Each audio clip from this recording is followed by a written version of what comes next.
तुम लोगों ने पिछले एपिसोड में देखा था कि बुढ़ो ने कह दिया था कि मरू, मुझे मौत का नंगा नाच देखना है, इसलिए जो सामने है उसे पील दो। I don't care about it, बस खुतले आम देखना चाहिए मुझे। इसीलिए कंपटीशन में अफरा तफरी का माहौल था और हर कोई एक दूसरे के ऊपर अटैक कर रहा था, और जो अटैक करने के लिए नहीं थे वो ऑफ कोर्स मर रहे थे और छुप के बैठे थे। और इस सुनहरे अवसर पे यहाँ पे बिहान भी जियांग के ऊपर हाथ साफ कर देता है, लेकिन उससे पहले यहाँ पे टांगिन आ जाती है जो उसे अपने साथ लेके जाती है, ये कहते हुए कि पहले हमें वुसांग को निपटाना है, जिसके बाद छोटे मोटे लोगों को देखेंगे। ये साला कीड़ा है, हालांकि हमें पता है कि वो टैंग जिन के लिए है। खुशी आ जाती है चेहरे पे, कितना हरामी हूँ मैं। पसंदीदा औरत के बारे में सुन के ही मूड एकदम खुश हो जाता है। खैर वो टैंग जिन की भतीजी थी, इसीलिए वो यहाँ पे जियांग की मदद कर रहे थे, क्योंकि टैंग जिन ने पर्सनली उससे कहा था कि तुम्हें जियांग का ख्याल रखना है। तो टैंग जिन ने अपना वादा पूरा किया और उसने जियांग को यहाँ पे बचा लिया, और ये भी एपिसोड खत्म हो चुका था। इसके बाद हम लोग देखते हैं कि बिहान के पास यहाँ पे एक सर्वेंट आता है जो कि sixth transfer vulnerable descendant of हुआयंग छो का डिसाइबल था, और वो यहाँ पे फ्लैग लेके आया था सिर्फ बिहान के लिए। वफादारी देख लो तुम इनकी। बाय द वे इसके जो फादर है वो यहाँ पे बिहान के ग्रैंडफादर की सबऑर्डिनेट है, इसलिए वो यहाँ पे अपनी वफादारी दिखा रहा है। हालांकि बिहान मना कर देता है, ये कहते हुए झंडे में क्या करूंगा भाई, कहाँ गाड़ूंगा मैंने, मेरे लिए कुछ और करो। और ऑफ कोर्स ये जियांग का जीना हरामी करना चाहता था। वहीं पे टैंग जिन को चिंता हो रही थी कहीं जियांग को ये लपेट न ले, इसलिए वो इसी बारे में सोचती है कि मुहान क्यू और लो यहाँ पे उसकी मदद करे ताकि वो जिंदा बच सके। इसके बाद हम लोग लो को देखते हैं और मुहान क्यू को, और इन लोगों ने यहाँ पे झंडे ढूंढ लिए थे। जियांग में लोगों से ये कहता है कि तुम दोनों यहाँ से तुरंत दफा हो जाओ, साला मैं जा रहा हूँ किसी काम से, मुझे दिखाई न देना रास्ते में। साला महिला मित्र अपने साथ तो फिर अपने से ज्यादा उसकी चिंता करनी पड़ती है। उसी टाइम में लोगों के ऊपर आतिशबाजी हो जाती है, जिससे वो टेबल ही टूट जाता है। जियांग आगे से कहता है कौन हो भी, अभी तक दिवाली भी वापस नहीं है, झंडे लेने के लिए हो तो ले जाओ यार, दोबारा ढूंढ लेंगे, बस पूना खच्चर ना करो यहाँ पे। फिर मुहान की लड़ने के लिए रेडी हो जाती है और ये ड्रैगन निकाल लेती है अपने पास से। खैर ये वही कुत्ता था जो अभी बिहान से मिलके ही आया था और फ्लैग दे रहा था। इन लोगों को इसके बारे में पता था कि यहाँ पे अपनी एबिलिटी को आग के अंदर बदल के उन्हें तीर की तरह फायर कर सकता है। इसके बाद ये करता भी वही और इन लोगों के ऊपर आग की तीर फेंक के मारता है। इस पे जियांग भी आगे से फाइट बैक करता है, ये कहते हुए कि भाई देद कोटा चल रहा है, मारोगे तो मार खाओगे यार, और मैं क्या कर सकता हूँ। और जियांग आगे से पॉइजन टाइप अटैक इस्तेमाल करता है, वो हमें पता है कि वो कीड़ों का इस्तेमाल करता है। ऑथर ने जो भाई हमें सी बनाया है ना, माथे पे लिखवा चुका हूँ मैं। अबे कोई अंधा बंदा बता देगा कि ये पॉइजन नहीं है, बट एज वी नो,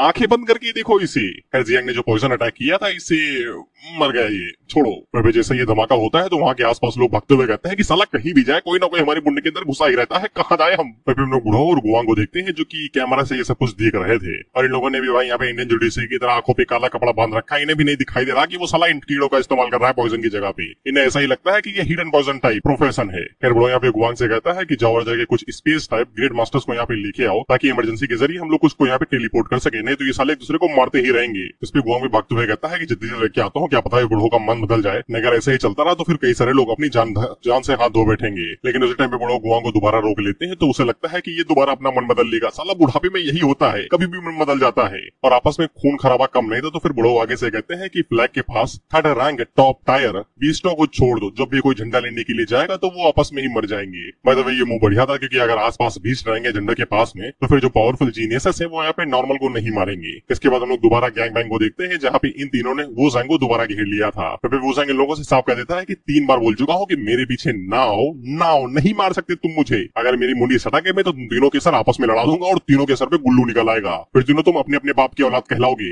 जाओ जाके झंडे इकट्ठा करो ना, काहे मेरे पीछे पड़े हो यार, चैन से जी लेने दो मुझे। इस पे बिहान आगे से कहता है ना ना ना ना, हम तो और के सबसे पहले मर गई। लेकिन उसी टाइम पे यहाँ पे अनाउंस किया जाता है कि जियांग जन ने किसी को मार दिया है, वही जो आग की तीर चला रहा था। इस पे ये सभी हैरान हो जाते हैं कि फर्स्ट किल यहाँ पे जियांग ने किया है। फिर बिहान को समझ में आ जाता है कि जियांग इतना भी कमजोर नहीं है जितना उसे लगता है। मतलब आग का तीर चलाने वाला कमजोर था, लेकिन इसके बावजूद उसकी एबिलिटीज इतनी तो कम नहीं थी कि वो इतनी जल्दी मारा जाए। फिर टैंगिन को भी यकीन हो जाता है कि जियांग उससे ज्यादा स्ट्रॉन्ग है, क्योंकि वो भी यहाँ पे योंग को इतनी जल्दी नहीं मार सकती है। फिर बीफेंग आगे से कहता है ऐसा लगता है कि वुसांग के बाद में उसकी भी फील्डिंग सेट करनी पड़ेगी। जिसपे वुसांग आगे से कहता है वाओ, एक और बंदा निकल आया भाई, अब तो इससे भी मुलाकात करनी पड़ेगी। मुकालात के साथ में अभी लोग चौथी बार में अपना गैंग बैंग शुरू कर पाते कि इससे पहले इनके पास दोबारा नोटिफिकेशन आता है और इन्हें बताया जाता है कि 10 यहाँ पे थर्ड रैंक बीस्टो को छोड़ दिया गया है और उनके ऊपर यहाँ पे फ्लैग लगे हुए हैं। अगर तुम उन्हें मार के उनकी बॉडी से फ्लैग ले लेते हो तो फिर तुम्हें एक्स्ट्रा रिवॉर्ड मिलेगा, पर अगर तुम्हें याद हो तो ये पूरा कॉम्पिटिशन यहाँ पे रिवॉर्ड्स के लिए ही हो रहा है, बेसिकली रिसोर्स बांटते हैं ये। तो फिर अगले सीन में ये तीनों यहाँ से कट लेते हैं, क्योंकि रिसोर्स ज्यादा जरूरी है किसी की फील्डिंग सेट करने से भी ज्यादा।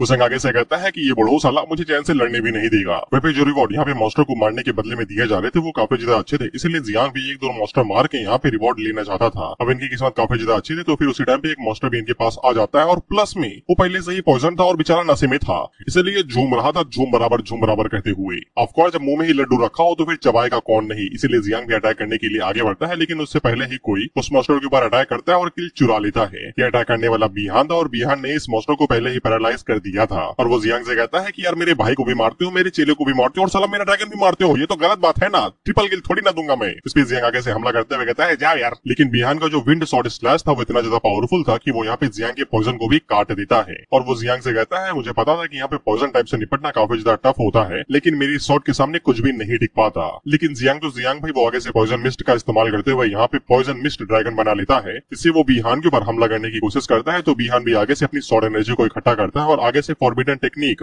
ऑजरे लोटस सॉर्ड इमॉर्टल टेक्निक का इस्तेमाल करता है और वहाँ पे बहुत बड़े लोटस को बना देता है, यानी कि कमल को, जो पूरी की पूरी सॉर्ड एनर्जी से बना हुआ था और वो पूरे एरिया को यहाँ पे ब्लॉक कर रहा था और साथ ही में जियांग के विजन को भी। लेकिन जियांग के लिए सुनहरा अवसर की तरह था, क्योंकि अगर विजन ब्लॉक हो जाएगा तो फिर किसी को कुछ पता ही नहीं चलेगा। और उसी सॉर्ड एनर्जी के नीचे हम लोग नाइन को देखते हैं जो कि सॉर्ड एनर्जी पे ले जा रहे थे। ये कहते हुए ये मंद मोहक खुशबू पेट में गुड़गुड़ कर देती है। फिर जियांग उसे कहता है गुड़गुड़ वाली जल्दी से इसे पी लो, जिसके बाद मेरी मदद करना इस महामहिम को हराने में। और जब नाइन यहाँ पे आधे से ज्यादा सॉर्ड एनर्जी को खा लेती है तो वो सॉर्ड एनर्जी अपने आप में ही ब्लास्ट हो जाती है और उसका ब्लैक लैस यहाँ पे बिहान को झेलना पड़ता है। खाया पिया कुछ नहीं, गिलास तोड़ा अठाना। फिर वो जियांग से पूछता है कि तुम्हारे पॉइजन में सॉर्ड एनर्जी को कैसे डिस्ट्रॉय कर सकता है। इसके बाद वो आगे से दोबारा सॉर्ड जेड का इस्तेमाल करता है, बेसिकली जेड प्रोटेक्शन जो उसके भाई ने भी किया था। और ये भी आगे से अपने भाई की तरह ही लाइन पे ले जा रहा था कि इसे चीर के दिखाओ तुम्हारा पॉइजन कुछ नहीं कर पाएगा।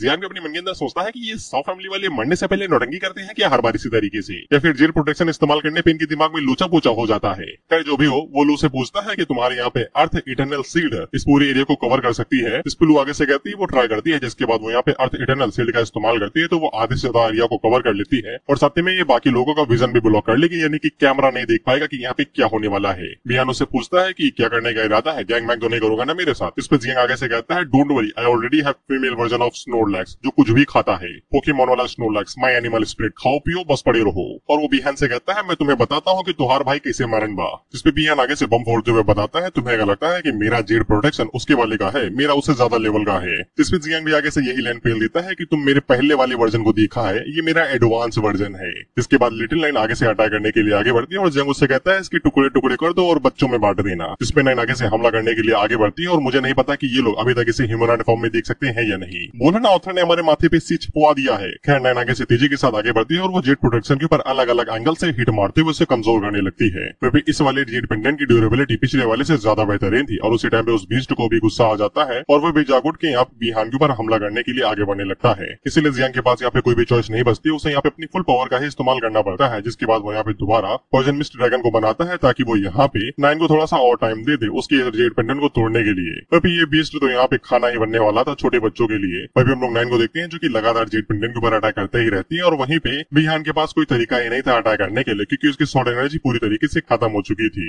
फिर जियांग को समझ में आ जाता है कि यहाँ पे बिहान का जो दादा है वो यहाँ पे अपने दोनों पुतों को अलग अलग तरीके से ट्रीट करता है, क्योंकि इसके पास सॉर्ड एनर्जी टेक्निक से और बढ़िया माल है। फिर पहले वाले के पास कुछ भी नहीं था। फिर धीरे धीरे करके जेड पेंडेंट के ऊपर क्रैक पड़ने लगते हैं और उसी तरीके से यहाँ पे बिहान की थोड़ी थोड़ी चिटकने लगती है, फटने से पहले चिटकती है ना, उसी तरीके से। फिर हम लोग गुआंग को देखते हैं जो कि आगे से यहाँ पे स्पीस टाइप ग्रैंड मास्टर से कहता है कि खड़े क्या हो गई, जल्दी से कुछ करो, उसे यहाँ पे बुलाओ नहीं तो वो साला एक की बलि चढ़ा देगा। तो फिर हम लोग स्पीस टाइप ट्रांसफर को देखते हैं जिसका नाम चेंग युआन था। वो आगे से कहता है कोशिश तो कर रहा हूँ यार, साला वो कुछ दिखाई नहीं दे रहा वहाँ पे कौन सी जगह पे क्या है। अब साला तुक्का थोड़ी ना मार सकता हूँ, तो अपनी एनर्जी इस्तेमाल करो, तुक्का मारो, गलत जगह पे पहुंच गया तो स्पीस टेलीपोर्टेशन। बेसिकली इनका जो टेलीपोर्टेशन वाला सर्कल है वो एक ही जगह पे खुलता है, इसीलिए करेक्ट पोजीशन की जानकारी होनी चाहिए। क्या पता वो जो टेलीपोर्टेशन सर्कल था वो बॉडी के ऊपर ही में आया, पैर रह गए तो पता चले कर्म करने गया था कांड हो गया, सिर्फ ऊपर की बॉडी आई नीचे की वही रह गई, क्योंकि स्पेस पोर्टल के बीच में जो भी आएगा वो दो हिस्सों में कट जाएगा, बिल्कुल डॉक्टर स्ट्रेंज वाले पोर्टल की तरह। फिर लोग गुड़ो को देखते हैं जो कि गुआंग से कहता है क्या फर्क पड़ता है अगर यहाँ पे जेंग गुआओ का बच्चा मर जाता है, यानी कि बिहान। तो फिर गुआंग आगे से बुड़ो से कहता है अगर वो सच में यहाँ पे कुछ ज्यादा इंजर्ड हो जाता है या फिर मारा जाता है तो फिर आप सच में यहाँ पे जेंगाओ के साथ फाइट करने के लिए रेडी है ना। क्या हमारे जियांग जोन के कमांडर को पता है इस बारे में कि आप उसके साथ भिड़ने वाले हैं? मतलब यहाँ पे बुड़ो के पास अथॉरिटी है कि वो यहाँ की इन्फॉर्मेशन को पूरी तरीके से लीक कर सकता है और यहीं पे ही रोक सकता है, लेकिन जैसे ही ये कॉम्पिटिशन खत्म हो जाएगा तो फिर वो इन्फॉर्मेशन बाहर तो चली ही जाएगी ना। यानी कि अगर बिहान मरता है तो फिर उसका दादा बदला लेने के लिए जरूर आएगा और वो सबसे पहले उंगली इन्हीं के ऊपर उठाएगा। इतना चलता है भाई, बड़े बाप की बेटी को कौन भाई प्रोटेक्शन नहीं देगा। अभी बुड़ो भी अपने मन के अंदर यही सोच रहा था कि बिहान की एबिलिटी यहाँ पे एक अच्छी फसल के तरीके है, लेकिन जियांग चैन क्या उसे सच में मार सकता है? और उससे बड़ी बात ये भड़वा हमारी नजर क्यों बंद कर रखा है, इतनी सील से हमारे लिए विजन क्यों ब्लॉक किया हुआ है? कौन सा वहाँ पे मुजरा करके उसे मारेगा भाई?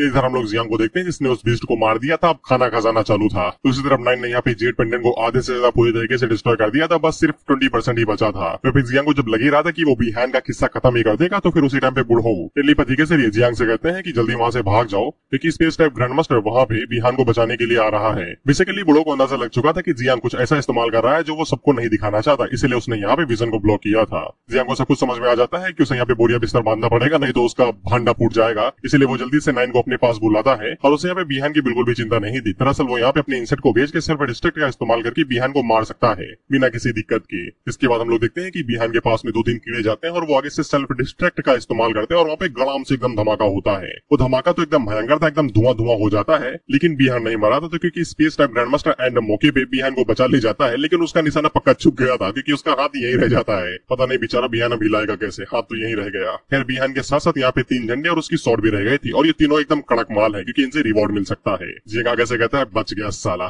चलो लेकिन कम से कम हिला तो नहीं पाएगा, अब इसके हाथ को मैं ट्रॉफी की तरह रख लूंगा। इसके बाद वो बिहान के शॉट को यहाँ पे लोगो दे देता है, ये कहते हुए ये तुम रखो। और भाई तो उसको शॉट क्यों दे रहा है, वो उसका इस्तेमाल भी नहीं कर पाएगा सिवाय बेचने की। और वहाँ पे झंडों को भी बांटा जाता था। बेसिकली झंडों को देख के इन लोगों को रिवॉर्ड मिल सकता है और इनका रिवॉर्ड कुछ 100 मिलियन टाइप में है, यानी कि 1 करोड़ या 2 करोड़ के आसपास, सॉरी 10 करोड़ 100 मिलियन टाइप, पता नहीं यार। हालांकि दोनों लड़कियों को यहाँ पे कुछ भी नहीं चाहिए था, गुल्लू को शॉट मिल गई उसके लिए इतना ही काफी था। और वहाँ पे मुहान क्यू को बस लड़ाई देखनी थी कि वूसैंग कैसे पीला जाएगा, दैट्स इट, इतना ही। इसके बाद हम लोग गुआंग को देखते हैं जो कि स्पेस टाइम ग्रैंड मास्टर के ऊपर भड़क रहा था, ये कहते हुए कि तुमने अपने काम ढंग से क्यों नहीं किया, निशाना सही से काहे नहीं लगा, बेचारे का हाथ वही रह गया, वो हिलाएगा कैसे ये बताओ हमें। स्पेस टाइम ग्रैंड मास्टर आगे से कहता है कि यार तू कब मारा था यार, एक तो प्रेशर इतना ज्यादा था, विजन ब्लॉक था, निशाना लगा नहीं पा रहा था, ये तो कोई सही निशाना लग गया, सिर्फ हाथ ही रहा, नहीं तो नुन्नू भी रह जाता, ना बांस रही थी ना बांसुरी। इस पे गुआंग उसे कहता है तू रुक, तुझे बताता हूँ तेरी नौकरी मैं खा जाऊंगा, तू बस रुक। इस पे हम लोग बूढ़ों को देखते हैं जो कि आगे से चिल्लाते हुए कहते हैं चुप रहो तुम दोनों यार, और वो गुआंग के ऊपर चिल्लाते हुए कहता है तुम्हें पता है कि तुम हमेशा के लिए यहाँ पे 5th टायर ट्रांसफर के ऊपर क्यों रुके हुए हो। जो 5th ट्रांसफर बता रहे एक तरीके से स्टेज जिससे कल्टीवेशन के अंदर की कंडीशन होता है, इस तरीके से बाकी लेवल लेयर्स की तरह है। 10 पे एक स्टेज पे आएगी, 20 पे सेकंड स्टेज आएगी और इसी तरीके से 30 पे थर्ड ट्रांसफर होगा, इस तरीके से। अभी तक इतना ही समझ में आया, बाकी ऑथर तुम्हारे माथे पे सीट हुआ ही चुका है। फिर बड़ो यहाँ पे गुआंग से कहता है कि तुम इस 5th ट्रांसफर पे सिर्फ इसीलिए रुके हुए हो क्योंकि तुम बड़े और पावरफुल लोगों से फेवर से लेते हो और तुम्हारे अंदर सेल्फ कॉन्फिडेंस नहीं है। जब तुमने अभी कहा कि यहाँ पे अगर हम लोग बिहान को नहीं बचाते और उसे मरने के लिए छोड़ देते हैं तो फिर ज़ेंग गाओ यहाँ पे एक वॉर शुरू कर सकता है। मैंने इस बात पे तब कोई जवाब नहीं दिया, लेकिन अब मैं तुम्हें बता देता हूँ अगर ऐसा कुछ होता है तो मैं कॉन्सिक्वेंसेस का सामना करने के लिए रेडी हूँ और बैटलफील्ड में मरने तक को रेडी हूँ। और ये बात बैटलफील्ड की, तो फिर बैटलफील्ड में कोई भी मर सकता है, कोई भी, एक 9th ट्रांसफर लेवल का बूढ़ी भी कोई भी मर सकता है। क्या उसके सामने बिहान की कोई औकात है? लेकिन गुआंग अभी भी यहाँ पे इसी बात पे अड़ा हुआ था कि ज़ेंग गाओ कुछ कर सकता है, लेकिन ब्रो उसे कहता है भाड़ में जा यार, तुम इतना समझाया तुम्हें समझ में नहीं आ रहा है। जो भी इन्फॉर्मेशन है वो अंदर ही रहनी चाहिए और ये मैच कल सुबह 6 बजे खत्म हो जाना चाहिए। मैं जियांग हेडक्वार्टर जा रहा हूँ किसी काम से। वहीं पे लोग बिहान को देखते हैं जिसे मैच से एलिमिनेट कर दिया गया था और एलिमिनेट करने का क्रेडिट जियांग के पास जाता है।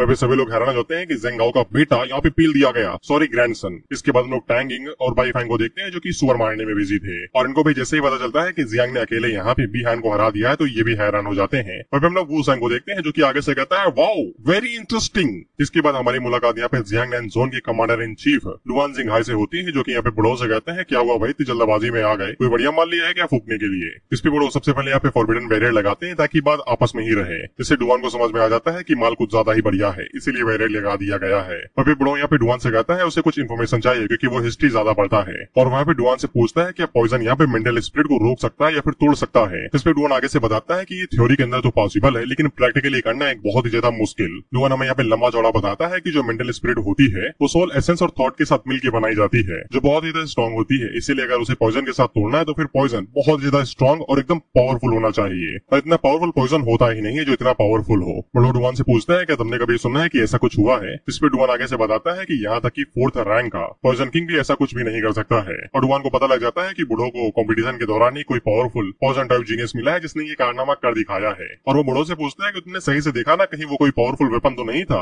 पॉइजन के साथ मेंटल स्पिरिट को तोड़ना और रोकना काफी ज्यादा टफ है। बुढ़ो आगे से कोई भी जवाब नहीं दे रहे थे तो फिर यहाँ पे डुआन आगे से कहता है कि तुमने कंपटीशन के दौरान में जो आग मुती ना कि मुझे मौत का नंगा नाच देखना है, खून की नदियां देखनी है, मैंने यहाँ पे कुछ नहीं कहा, रिस्पेक्ट की वजह से कम अब तो सच बता दो।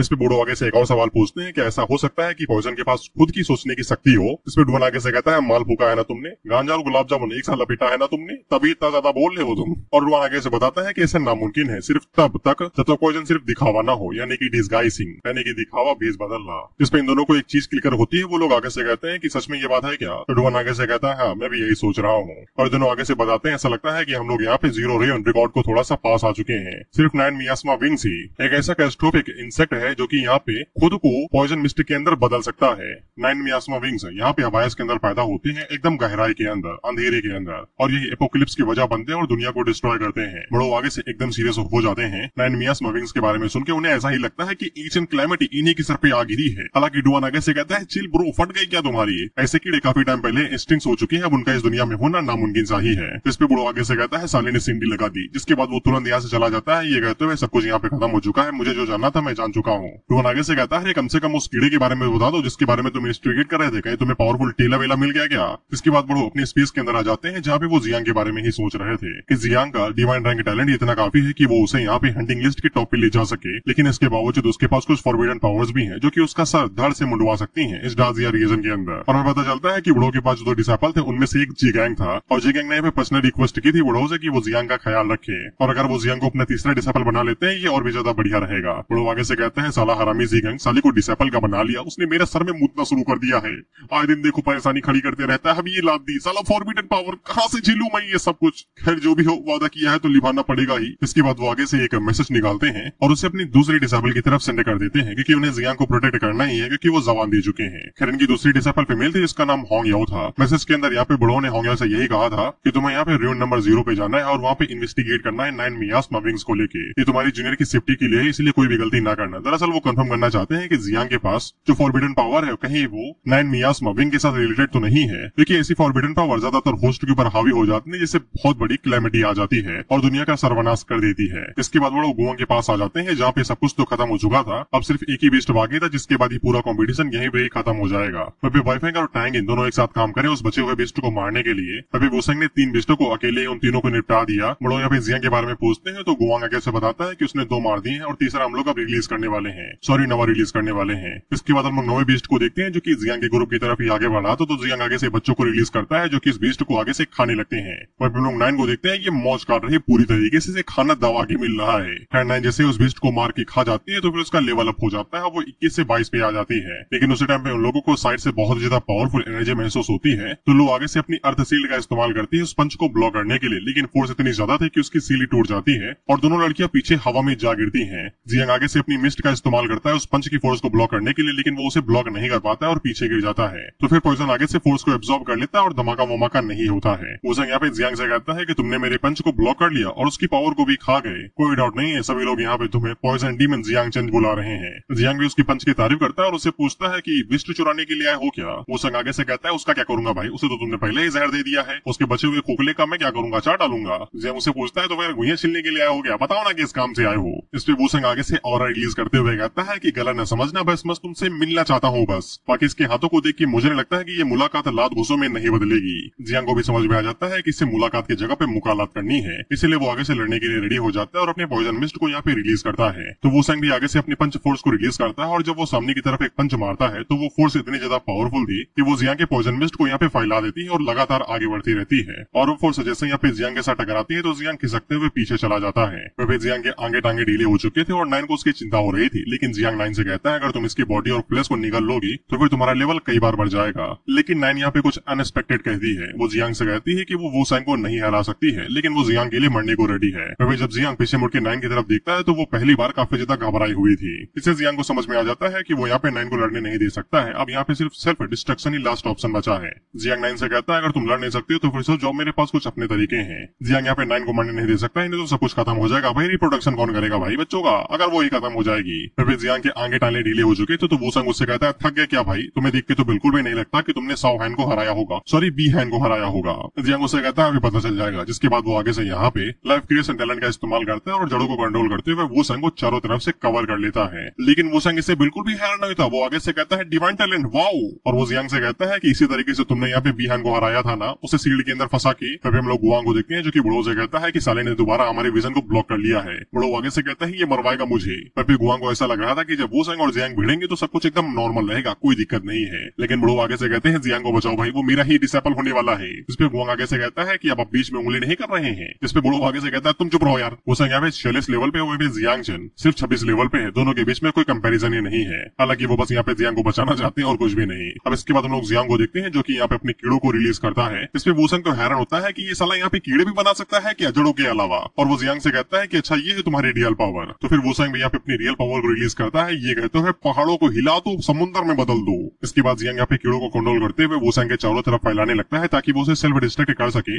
लेकिन हम लोग वूसेंग को देखते हैं जो कि आगे से माउंटेन स्ट्राइक पिक्स का इस्तेमाल करता है और जमीन के ऊपर धड़ाधड़ पंचेस मारने लगता है। तो जमीन के अंदर जो फोर्स जा रही थी वो वापस बाहर भी आ रही थी, जिससे वो कीड़े यहाँ पे मारे जा रहे थे। बेसिकली अर्थ स्पाइक की तरह ही समझो, जमीन से पावर निकल रही है। इसी बीच जियांग को यहाँ पे मौका मिल जाता है और वो 2 कीड़े यहाँ पे वूसेंग के पास भेजता है और मौका मिलते ही वहाँ पे उन्हें सेल्फ डिस्ट्रैक्ट कर देता है, जिससे वहाँ पे तगड़े धमाके होते हैं। लेकिन वूसेंग को इससे कुछ भी नहीं होता, वो धुएं से एकदम हीरो की तरह बाहर निकलता है और जियांग से कहता है मुझे पता था तुम इसी तरीके से 100 बिहान को हराओगे, लेकिन मैं उसके जैसा बिल्कुल भी नहीं हूँ। इसके बाद वो आगे से जियांग के ऊपर हवा में ही पंचेस मारने लगता है, लेकिन उसकी पंचेस की फोर्स जियांग के ऊपर जब आती है तो वो बिल्कुल एंटी ग्रेविटी की तरह जियांग के ऊपर फोर्स डाल रही थी, जिससे वो लगातार नीचे की तरफ दबते जा रहा था। फिर जो वूसेंग है वो वुडी का डिसेंडेंट है और वुडी का लेवल इतने समय यहाँ पे 9th ट्रांसफर रैंक है, यानी कि उसका लेवल कम से कम 90 के आसपास होगा। फिर जियांग ने यहाँ पे 2 कीड़े फोड़े, लेकिन वूसेंग को उसे कुछ भी नहीं हुआ, साले को खरोच तक नहीं आए। इसलिए जियांग को यहाँ पे अपने जितने भी कीड़े हैं उन सभी को रिलीज करना पड़ेगा ताकि वो मास डिस्ट्रक्शन कर सके। इसी तरीके से वो यहाँ पे जी सकता है या फिर उम्मीद है। इसीलिए वो शुरुआत में सबसे पहले 10 कीड़ों को फोड़ता है, जिससे वूसेंग तुरंत पीछे हटता है और जियांग मौके की तलाश में तुरंत अपनी जड़ों को कंट्रोल करते हुए यहाँ पे वूसेंग को पकड़ने की कोशिश करता है। लेकिन वूसेंग आगे से हाथ के एक झोंके से ही यहाँ पे उन जड़ों से एकदम साइड में कर देता है, जैसे कि हवा मार दी हो। मक्खी मच्छर नहीं भगाते हम लोग, बिल्कुल वैसे। और वो जियांग से कहता है कि बैटल खत्म हो चुका है, अब इसकी और ज्यादा जरूरत नहीं है। इसपे जियांग आगे से कहता है रे अमरेंद्र बाहुबली, इका का मतलब बा। जिसपे वूसेंग आगे से कहता है कि तुम मेरे लिए एक वर्दी अपोनेंट हो, तुमने मुझे मजबूर किया अपनी 80% पावर इस्तेमाल करने के लिए। मैं तुमसे दोबारा लड़ने के लिए वापस आऊंगा जब तुम और ज्यादा स्ट्रॉन्ग हो जाओगे। भड़वे वो पहले से ही 26 लेवल पे और तू 46। एक चीटी को मसलने के बाद अगर तू उससे कहेगा कि तू बाहुबली है तो वो चीटी तेरी बुंड में ही काटेगी ना। लेकिन जियांग आगे से कहता है कि तुमने तो कहा था कि तुम अपनी जिंदगी शर्त पे लगा रहे हो, तो फिर तुम मुझे ऐसे ही जाने दोगे सिर्फ अपने लिए एक वर्दी अपोनेंट ढूंढ के? रे पागल, जान बची तो लाखों पाए, लौट की बुद्धू घर को आए। सड़क पे नहीं लेटते वो कुचलने के लिए, काहे अपन जिंदगी दाव पे लगा रहे हो? छोड़ रहा है तो जाने दो उसे। तो वो आगे से जमाई लेते हुए कहता है फक ऑफ, मैं जा रहा हूँ सोने, तुम बाढ़ में जाओ, मुझे कोई फर्क नहीं पड़ता। जियांग उससे कहता है कि तुम मुझे फर्स्ट प्लेस दे रहे हो। वो आगे से कहता है फक ऑफ, मैंने कहा ना मुझे सोना दो बस, मैं थक चुका हूँ, नींद जरूरी है मेरे लिए। रिसोर्स गए तेल लेने। इस पर जियांग को चिड़न होती है, वो आगे से चिल्लाते हुए कहता है ठीक है सारी रिसोर्स ले लूंगा, पी जाऊंगा मैंने घोल के। इसके बाद हम लोग गुआंग और वहां पे साथ ही में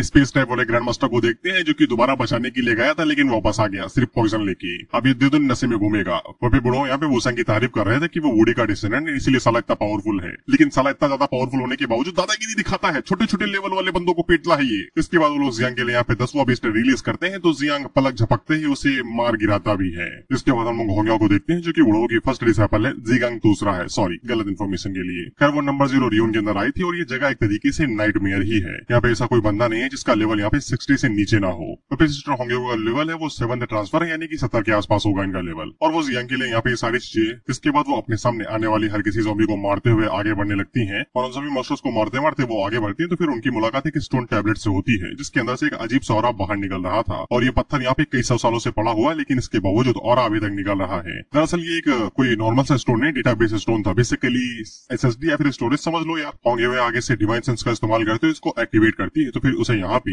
एसिएंट रेड इंसेक्ट्स की जितनी भी इन्फॉर्मेशन होती है वो सभी मिल जाती है। और उन्हीं में से उसे यहाँ पे 9 मियास ऑफ विंग्स इंसेक्ट के बारे में भी इन्फॉर्मेशन मिल जाती है। इन क्रीचर्स के बारे में बताया जाता है तो ये 9 हेल्स के एकदम एक्सट्रीम लैंड के अंदर पैदा होते हैं और उन्होंने यहाँ पे इंसानियत के लिए चौथी बार कयामत लाई थी, जो कि 1400 में हुआ होगा। और ये कयामत इतनी ज्यादा बड़ी थी कि इंसानियत बस मिट ही गई थी, बस बच गई कैसे तैसे। चूहे जो हैं, हम सर्वाइवल के लिए कुछ भी कर सकते हैं। हम इनके बारे में और भी बताया जाता है कि इनकी बॉडी यहाँ पे पर्पल और ब्लैक होती है, इनके पास 9 पंख होते हैं पीठ पे और इनके पास फ्लाइंग टेरिटरी पॉइजन भी होता है, जिसको वो ट्रांसफॉर्म करके यहाँ पे पर्पल मियास्मो में बदल सकते हैं। और ये पॉइजन किसी भी चीज को तोड़ सकता है, किसी भी चीज को, चाहे वो मेंटल स्पिरिट हो या फिर स्पेस स्पिरिट ही क्यों ना हो या फिर स्पेस डायमेंशन ही क्यों ना हो। जिसे होंगे को समझ में आ जाता है कि जियांग यहाँ पे फॉरबिडन एग्जिस्टेंस लेके घूम रहा है, बेसिकली 9 मियास्मा विंग्स इंसेक्ट को और उनकी मदर क्वीन को। इसके बाद हम लोग जियांग पे आ सकते हैं और उसने यहाँ पे 10वें मॉन्स्टर को भी मार गिराया था और ऊपर से लोगों के पास झंडे भी इकट्ठा हो गए थे, जिसकी मदद से ये लोग फर्स्ट पोजीशन काफी इजीली पा सकते थे। हम लोग वाईफेंग को देखते हैं और इससे यही लग रहा था कि वूसेंग यहाँ पे फर्स्ट पोजीशन होल्ड करेगा, लेकिन जब आगे से नोटिफिकेशन बताया जाता है कि एग्जामिनेशन पूरा हो चुका है, 3 मिनट के अंदर इस जगह को छोड़ के बाहर निकल जाओ नहीं तो मारे जाओगे।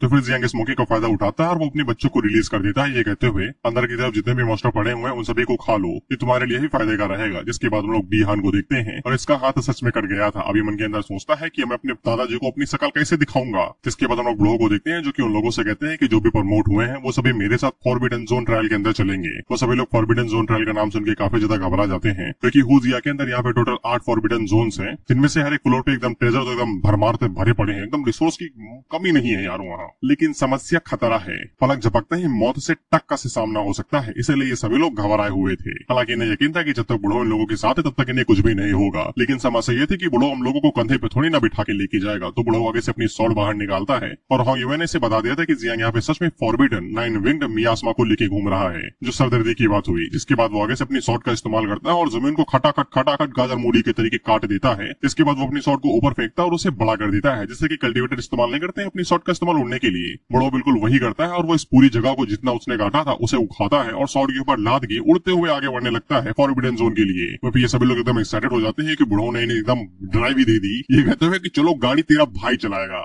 जियांग इन दोनों से पूछता है कि तुम लोगों को मैंग मार्स फॉरबिडन जोन के बारे में क्या क्या पता है, सब उगल दो। ये दोनों आगे से हाथ खड़े कर देती है, कहते हुए भाईजान हम नहीं जानते। लेकिन मोहन क्यू के ग्रैंडफादर ने उसे एक बार बताया था कि यूनमेंग मार्स फॉरबिडन जोन भले ही यहाँ पे डेंजर लेवल में सबसे कम आता है, लेकिन ये सबसे ज्यादा पेचीदा होता है, क्योंकि यहाँ पे छुपे हुए खतरे नहीं होते हैं, लेकिन परेशानी और दिमाग को घुमा देने वाले कई सारे स्पेस पॉकेट्स और टाइम डायमेंशन होते हैं। इस रीजन के अंदर यहाँ पे अनगिनत डायमेंशन फ्रेगमेंट्स जो कि बबल की तरह है, जो एक दूसरे से कनेक्टेड तो है, लेकिन ये प्रोसेस को काफी ज्यादा पेचीदा बना देते हैं। कहीं पे समय कम होता है, कहीं पे समय तेज होता है, इसलिए ये पूरा स्पेस यहाँ पे एकदम अर्थ से भी बड़ा माना जाता है। अगर एक बार भटक गए तो हमेशा के लिए खो गए। जियांग आगे से पूछता है कि यहाँ की समय धारा कैसे चलती है बाहर के मुकाबले में। मोहन की आगे से बताती है कि यहाँ की समय धारा बाहर की दुनिया से एकदम अलग होगी। एक बार एक बंदा गांजा हुए कि इस फ्रेगमेंट के अंदर घुस गया था एकदम डिटरमाइंड माइंडसेट के साथ में कि वो साला बाहर निकलेगा एकदम फुल प्रूफ गंजेड़ी बन के ही निकलेगा। तो फिर वो जब वो बाहर निकला तो फिर वो यहाँ पे 7th ट्रांसफॉर्म सील्ड किल बन चुका था, लेवल कम से कम 70 के आसपास होगा। उसके हिसाब से उसने फॉरबिडन जरिया के अंदर कम से कम 200 साल बिताए थे, लेकिन जब वो बाहर निकला तो हम लोगों के लिए सिर्फ 2 ही घंटे हुए थे। जैसे कि मोहन क्योंकि ग्रैंडफादर भी अंदर एक्सप्लोर करने के लिए गए थे, वो रास्ता भटक के 3 दिन के लिए गायब हो गए थे, लेकिन जब वो बाहर निकले तो फिर उनके लिए 3 साल बीत गए थे। इससे जियांग को समझ में आ जाता है कि यहाँ पे घुसने का यही मतलब है कि तुम भंगवार मरो से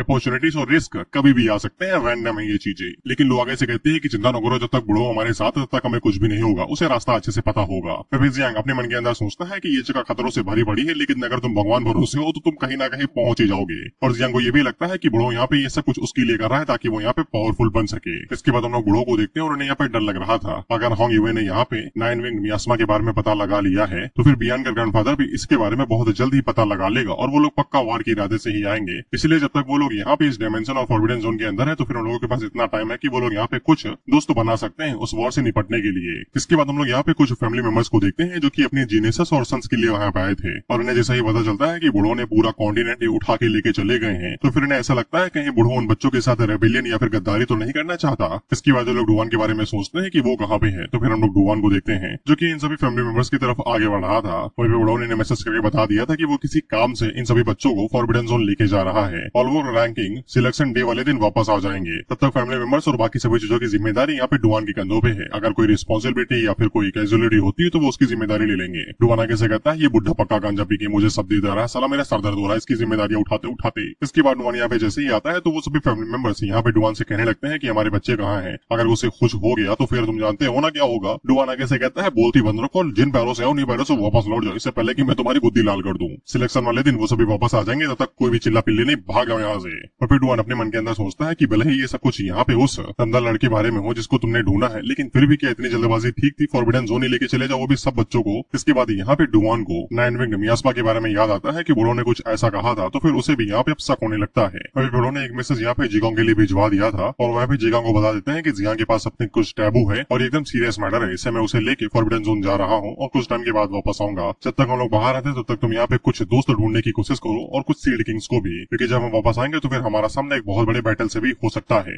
वहाँ जिगोंग का आगे से सर दर्द होने लगता है क्योंकि जियांग ने यहाँ पे कई सारे कांड किए थे। उसने जो आग वाली तीर वाले बंदे को मारा था वो हुआंग फैमिली का एक प्रोडिगी था, और साथ ही में उसने जो बिहान के साथ किया है वो तो कुछ ज्यादा ही हाई लेवल की चीज है, खुद को बेचारा संतुष्ट भी नहीं कर पाएगा वो बिना लड़की के। और ऊपर से जियांग के पास यहाँ पे कुछ टाबू भी है जिसका सामना हर कोई नहीं कर सकता है, इसलिए ये टफ चैनल जो होने वाला था जिगोंग के लिए। खैर अब जिगोंग के पास यहाँ बस एक ही चारा था, वो था एलाई ढूंढना और कुछ भी नहीं। इन लोगों के पास यहाँ पे टोटल 4 सील्ड किंग्स हैं जो कि एकदम पावर हाउस लेवल के हैं, लेकिन इसके बावजूद वो लोग इतने बड़े बैटल को होल्ड नहीं कर पाएंगे, इन्हें और भी ज्यादा लोगों की जरूरत पड़ेगी। इसलिए जिगोंग यहाँ पे मू फैमिली और मर्चेंट फैमिली यानी कि लू फैमिली से मिलने के लिए जा रहा है, क्योंकि वो लोग यहाँ पे बैठ के टाइम वेस्ट नहीं कर सकते हैं। इस पे टैंक जिन काफी ज्यादा खुश हो जाते हैं क्योंकि आज तक उसने जिगोंग को इतना ज्यादा कॉन्फिडेंट नहीं देखा था। इसके बाद हम लोग बुढ़ो को देखते हैं जो कि होंगीवे से पूछता है कि जब हम लोग वापस लौटेंगे तो फिर हमें क्या करना चाहिए। हालांकि होंगीवे को कोई फर्क नहीं पड़ता है। वो आगे से कहती है कि हमारे छोटे जूनियर ब्रदर के पास में यार 9 विंग्ड मियास्मा है, जो कि कूल बात है। काश मेरे पास भी होता, मैं एक को पालना चाहती हूँ। बड़ा उससे कहते हैं थोड़ा गम खाओ, सीरियस हो जाओ यार, हमारी फटी पड़ी है, 2 दिन से आप भागने नहीं गए और तुम बता रहे हो कि तुम्हें भी एक पालना है। पहले ही हम लोग पालतू पाल के रखे हैं और ना तो मुसीबत बढ़ाओ। इस पे होंगीवे आगे से बताते हैं कि डाजिया के पास 0 टॉलरेंस है, यानी कि सहनशीलता है किसी टाबू चीज के लिए, और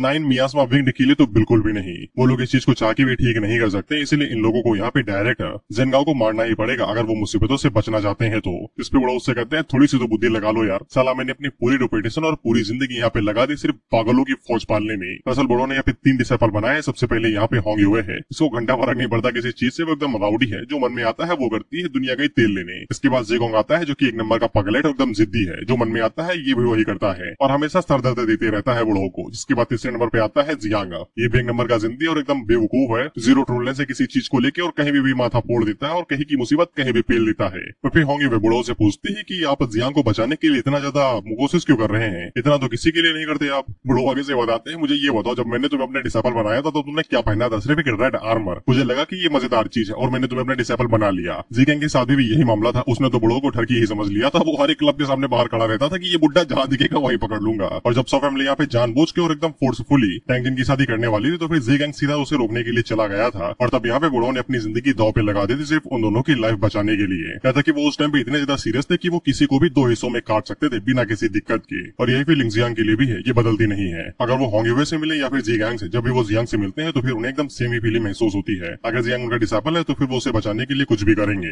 जिसपे होंगीवे बड़ों से कहती है हमें पता है कि आप बाहर से पत्थर दिल हो लेकिन अंदर से एकदम मुलायम हो, एकदम खीर की तरीके। आप अपने डिसेपल को बचाने के लिए कुछ भी करेंगे। बड़ों आगे से कहते हैं मक्खन न लगाओ, काम की बात बताओ कि हम लोग उसे कैसे बचा सकते हैं। इस पे होंगीवे आगे से बताती है अगर उन लोगों को यहाँ पे जियांग को बचाना है तो फिर सिर्फ इसका एक ही रास्ता है और वो है ग्रेट जिया हाईएस्ट मिलिट्री कमांडर को अपनी साइड करना, दी सुप्रीम इनविंसिबल वुसेंग के ग्रैंडफादर दी मार्शल गॉड जियांग जुआनजी। इसके बाद हम लोग एक बैटलफील्ड को देखते हैं और पता नहीं ये किस जाति के साथ भिड़ रहे थे, लेकिन बड़ों काफी ज्यादा पावरफुल थे और एक पंच मार के वहाँ पे सभी लोगों को मार देते हैं। और ये वो इनविंसिबल जुआनजी है जो आगे से चीखते हुए कहते हैं अगर कोई भी यहाँ पे ग्रैंड जिया के ऊपर हमला करने की कोशिश करेगा तो उसकी लाश यहाँ से बाहर जाएगी। अभी पहले मैंने यहाँ पे बॉडी का डिसेंडेंट बताया था, लेकिन मालवे ट्रांसलेटर ने इसे चेंज कर दिया है, मेरी गलती नहीं है। वुसेंग का जो डिसेंडेंट था वो वुडी है ना, तो इसका नाम जज यहाँ पे जुआनजी कर दिया है। दोबारा कहूंगा बड़े ट्रांसलेटर की गलती है, मेरी नहीं। फिर जुआनजी को महसूस होता है कि बड़ो उसके साथ मेंटल कनेक्शन करने की कोशिश कर रहे हैं, जबकि उन्हें पता था कि वुसेंग यहाँ पे उस कंपटीशन के अंदर फर्स्ट प्लेस हासिल करेगा। इसलिए वो बड़ो से पूछते हैं यहाँ पे काहे लिए आए हो, कहीं वुसेंग के साथ कुछ गड़बड़ तो नहीं हो गई। इस पे बड़ो से बताते हैं कि मैं यहाँ पे तुम्हारे साथ एक डील करने के लिए आया हूँ और वुसेंग को कुछ भी नहीं हुआ है। इस पे बड़ो यहाँ पे जुआनजी को बताते हैं कि उन्होंने जियांग को अपना नया डिसेपल बना लिया है। उसके पास भले यहाँ पे डिवाइन क्रिएशन टाइप का टैलेंट है, लेकिन उसके पास यहाँ पे कुछ टाबू भी है, 9 मियास्मा विंग्स, इसीलिए वो किसी भी कीमत पे उसे प्रोटेक्ट करना चाहते हैं। हालांकि जुआनजी आगे से कहता है अगर वो चीज टाबू है तो फिर हमें उसे तुरंत ही मार देना चाहिए, उसे बचाने के बारे में सोचे क्यों रहे हो, तुम्हें क्या लगता है कि मैं खाली बैठा हूँ क्या।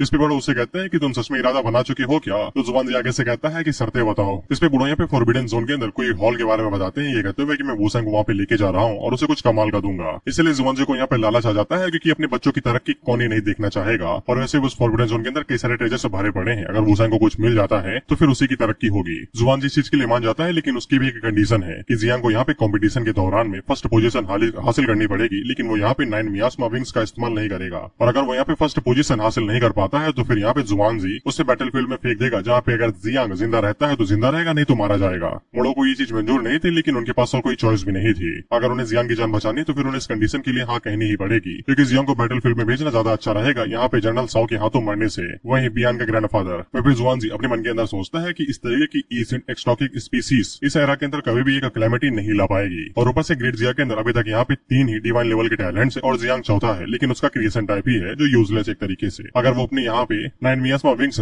इंसेक्ट का इस्तेमाल ना करे तो फिर वो कभी भी यहाँ पे फर्स्ट पोजीशन हासिल नहीं कर सकता और वो पोजीशन वुसेंग को मिल जाएगी। और अगर किस्मत से वो यहाँ पे फर्स्ट पोजीशन हासिल कर भी लेता है तो जुआनजी यहाँ पे किसी भी इविल स्पिरिट को इस दुनिया के अंदर मिटा देंगे, अगर वो कुछ उल्टा सीधा काम करती है तो। इसके बाद हम लोग इन लोगों को देखते हैं जो कि यहाँ पे फॉरबिडन जोन के अंदर आ गए थे, जहाँ पे बुढ़ो का ऑरा ही इन लोगों को आगे बढ़ाते लेते जा रहा था। और इस पूरी रियलम के अंदर टोटल 9 लेयर्स हैं, सॉरी 10 लेयर्स हैं, जिनमें से 9 और 10 सबसे ज्यादा सेफ्टी हैं। और जैसे जैसे लेयर्स का नंबर बढ़ता जाएगा वैसे वैसे खतरा भी बढ़ता जाएगा। जितना ज्यादा वो गहराई में जाएंगे उतने ज्यादा चांस बढ़ते जाएंगे कि वो लोग यहीं पे ही खो सकते हैं। इसलिए लोग पलटी मार के यहीं पे ही बैठ जाते हैं, क्योंकि ये खुली आंखों से भी भटक सकते हैं, तो ये अपनी स्पिरिचुअल सेंस का इस्तेमाल करेंगे रास्ते को देखने के लिए। जब जियांग यहाँ पे ध्यान लगाता है तो फिर उसके दिमाग के अंदर ट्री ऑफ ऑल थिंग्स आ रहा था, बेसिकली क्रिएशन ट्री, जिसको हम लोगों ने पहले भी देखा है, और वो किसी तरफ आगे बढ़ते जा रहा था। तभी जियांग जियांग की नजर उस पेड़ के ऊपर एक फल के ऊपर पड़ती है और जियांग अपने मन के अंदर सोचता है कि इसके ऊपर फल कब से उगाया, लेकिन जब वो उस फल को चेक करता है तो फिर उसे पता चलता है कि उसे यहाँ पे फंक्शनल रेड फ्रूट मिला है, जो कि और कुछ नहीं बस एक कॉपी एबिलिटी कार्ड है। इसकी मदद से वो किसी इंसान की एक एबिलिटी कॉपी कर सकता है। हालांकि उसे 3 घंटे के अंदर इसका इस्तेमाल करना पड़ेगा, नहीं ये कार्ड यहीं पे ही गायब हो जाएगा। 3 घंटे के बाद इसका कोई फायदा नहीं है। वहीं जियांग को काफी अच्छे से पता था कि उसे यहाँ पे कोई ऐसा बंदा चूज करना पड़ेगा जिसके पास टॉप टायर एबिलिटी हो, नहीं तो उसकी ये एबिलिटी पूरी तरीके से खराब हो जाएगी। और जियांग इसी बारे में सोच रहा था कि वो उसे किसकी एबिलिटी कॉपी करनी चाहिए। उसी टाइम में हम लोग देखते हैं कि बुढ़ो यहाँ पे आ जाते हैं, जो कि सभी लोगों को बताते हैं कि वो लोग फॉरबिडन लेयर की 6th लेयर पे आ चुके हैं, जिसको टाइजोरियलम कहा जाता है और उन लोगों के सामने ही टाइजोरियलम का पैलेस है।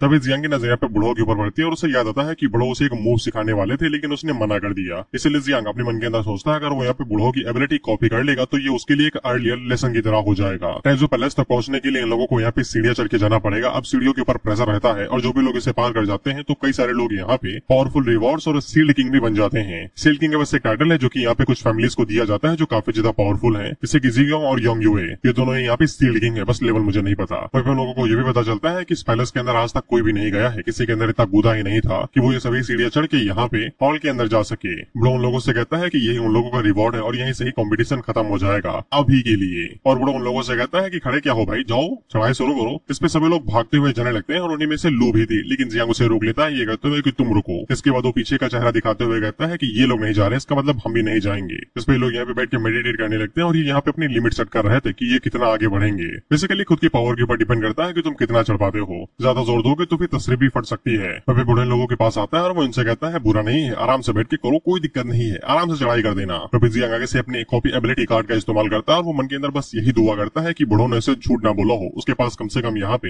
हेवन स्प्लिटिंग ब्लेड टेक्निक हो। जब जियांग यहाँ पे आगे से कार्ड इस्तेमाल करता है तो एबिलिटी सच में यहाँ पे कॉपी होने लगती है, यानी कि बुढ़ो ने झूठ नहीं बोला। अब यहाँ पे एक चीज भी है कि जो एबिलिटी कॉपी होगी वो अपग्रेडेड रहेगी या फिर डाउनग्रेडेड, ये किस्मत के ऊपर डिपेंड करता है। इसके बाद यहाँ पे कॉपिंग प्रोसेस जैसे जैसे बढ़ती जाती है तो हम लोग देखते हैं कि जियांग यहाँ पे अलग ही समय में चला जाता है। बेसिकली वो सपनों की दुनिया के अंदर चला जाता है जहाँ पे वो प्रैक्टिस करेगा। इसको तुम एक तरीके से वीआर वर्ल्ड समझ लो, वर्चुअल रियलिटी। क्योंकि जियांग यहाँ पे जब बूढ़ों को देख रहा था तो फिर वो बूढ़ों में खुद ही बदल जाता है। इसके बाद जियांग की ट्रेनिंग यहाँ पे शुरू होती है। 10 साल बीत जाते हैं, 20 साल बीत जाते हैं, 40 साल बीत जाते हैं और इसी तरीके से और भी कई सारे साल बीत जाते हैं और जियांग आखिरकार जाके यहाँ पे हेवन स्प्लिटिंग ब्लेड टेक्निक को सीख लेता है। और जब वो एक बार में स्लैश मारता है तो वो जमीन के साथ साथ यहाँ पे आसमान को भी चीर देता है। और जियांग हम लोगों को बताता है कि एक आदमी खुद को यहाँ पे अर्थ के हिसाब से बनाता है, इसके बाद अर्थ उसको हेवन के हिसाब से बनाती है, इसके बाद हेवन यहाँ पे खुद ब खुद दाव में बदल जाता है। और ये जो बुड्ढा है ये और कोई नहीं जियांग ही है, बस वीआर वर्ल्ड है जहाँ पे वो कॉपी एबिलिटी करने के लिए आया और ये एबिलिटी यहाँ पे अपग्रेडेड वर्जन थी, डाउनग्रेडेड नहीं थी। बेसिकली वो यहाँ पे हेवन स्प्लिटिंग ब्लेड को अब यहाँ पे 4 फॉर्म्स के अंदर यूज कर सकता था, जबकि बुढ़ो सिर्फ एक ही फॉर्म के अंदर कर पाते हैं। फिर होंगे बुढ़ो से कहती है कि हमारे छोटे भाई के साथ कुछ गड़बड़ तो नहीं है ना, कहीं वो सो तो नहीं गया, सब लोग जा चुके हैं, बस यही पे बैठा हुआ है। बुढ़ो को भी यहाँ पे कुछ गड़बड़ लग रही थी। उसी टाइम पे हम लोग देखते हैं होंगे की जो शॉट थी वो आगे से हिलने लगती है जियांग के प्रति। सिर्फ होंगे की शॉट ही नहीं, यहाँ तक कि बुढ़ो की भी शॉट भी आगे से हिलने लगती है जियांग के लिए। लेकिन इन लोगों को ऐसा लगता है कि ये शॉट यहाँ पे ज़िगोंग की वजह से हिल रही है। दरअसल ज़िगोंग पहले एक बहुत अजीब तरीके का जीनियस हुआ करता था। उसे ऐसा लगता था कि यहाँ पे हेवन स्प्लिटिंग ब्लेड टेक्निक को बांट के और भी कई सारी फॉर्म्स के अंदर डिवाइड किया जा सकता है, लेकिन जब उसने यहाँ पे ये कल्टीवेट करने की कोशिश की तो वो बहुत बुरी तरीके से फेल हो गया और हमेशा के लिए एक लेवल पे ही अटक गया। इसलिए इन लोगों को यही लगता है कि यहाँ पे ज़िगोंग ने सक्सेसफुली यहाँ पे इस टेक्निक को सीख लिया है कि वो इन टेक्निक को यहाँ पे अलग अलग मूव्स के अंदर भी ट्रांसफॉर्म कर सकता है, डिवाइड कर सकता है। लेकिन बुढ़ो अब यहाँ पे 50-50 थे। उन्हें भी लग रहा था कि ये ज़िगोंग की वजह से भी हो सकता है और ये जियांग की वजह से भी हो सकता है या फिर ये टाइजो हॉल का एक इल्यूजन भी हो सकता है। फिर इसके बाद जियांग खड़ा हो जाता है और वो चढ़ाई के लिए आगे बढ़ने लगता है। होंगे हम लोगों को बताती है कि चढ़ाई के लिए काफी ज्यादा मेहनत करनी पड़ती है, लेकिन इसका पहला कदम यहाँ पे काफी ज्यादा टफ होता है क्योंकि पहले कदम में यहाँ पे इल्यूजन दिखाया जाता है जो कि इंसान के लिए सबसे ज्यादा घातक होता है। हर एक सीढ़ी के लिए यहाँ पे अलग अलग नियम है, किसी पे इल्यूजन दिखाया जा पाए तो किसी पे प्रेशर दिया जाएगा और कोई हवा का झोंका देगा, बस ऐसे ही। कुछ लोग यहाँ पे जियांग के बारे में बात कर रहे थे कि ये भी चल रहा है, शायद से ये वुसाइन को बराबर की टक्कर देगा। तो फिर जियांग अपने मन के अंदर सोचता है कि पहला टेस्ट यहाँ पे इल्यूजन टेस्ट होगा, इसलिए उसकी मेंटल स्पिरिट यहाँ पे मायने रखेगी, लेकिन उसकी मेंटल स्पिरिट इतनी ज्यादा नहीं है। और जियांग जैसे यहाँ पे पहला कदम रखता है तो फिर उसे यहाँ पे ज़ेंगॉ को विजन आता है जहाँ पे वो जियांग से बदला लेने के लिए आता है, ये कहते हुए कि तुम्हारी हिम्मत कैसे हुई मेरी 100 फैमिली की ग्रैंडसन को छूने की। इसके बाद वो एक ही स्लैश मारता है और यहाँ पे जियांग के पॉइजन को 2 टुकड़ों में बांट देता है, जिससे जियांग उड़ते हुए दूर जाके गिरता है। फिर फेंग भाई, ज़िगोंग और टैंग जिन यहाँ पे उसकी मदद करने के लिए आए थे, लेकिन ज़ेंगॉ उनके ऊपर एक स्लैश मारता है और उन्हें गाजर मूली की तरह काट के जियांग की आंखों के सामने उन्हें हमेशा हमेशा के लिए सुला देता है, जिसपे इसकी चीख निकल जाती है। इल्यूजन के बाहर का सीन हम लोग देखते हैं तो ये एक ही जगह पे तन गया था और कांपते हुए रो रहा था। तो ये दोनों जियांग की परिस्थिति देख रहे थे और वहीं पे बुढ़ो आगे से बताता है कि जियांग के लिए यहाँ पे ये टेस्ट काफी ज्यादा टफ होने वाला है। वो बाकी जीनियसेस की तरह नहीं है जिनके पास यहाँ पे सपोर्ट रहता है, रिसोर्सेस उन्हें मिल जाते हैं फैमिली की तरफ से, से, इसलिए वो इस फर्स्ट राउंड में काफी ज्यादा बेहतर करते हैं और उनकी मेंटल स्टेट यहाँ पे काफी ज्यादा अच्छी रहती है। पेपे जियांग बचपन से ही अकेले था और अकेले ही पला बड़ा है, इसलिए उसके लिए ट्रायल काफी ज्यादा टफ होगा।